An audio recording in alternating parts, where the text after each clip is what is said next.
Hi guys, ayan, may panibago na naman tayo dito guys na Isuzu Travis 2023 model guys. Ayan, okay, so tara, check natin.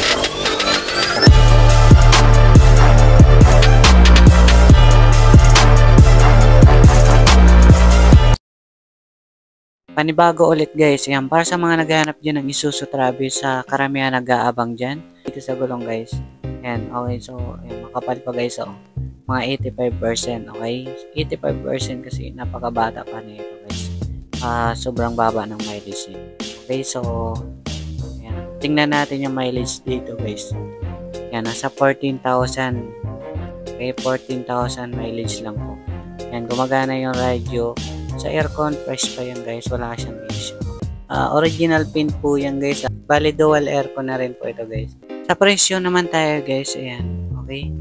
Ito guys ay kung sa financing is magda-down kayo ng 250,000 down payment all in. Ang monthly niya ay nasa 25,000 plus sa 4 years, okay?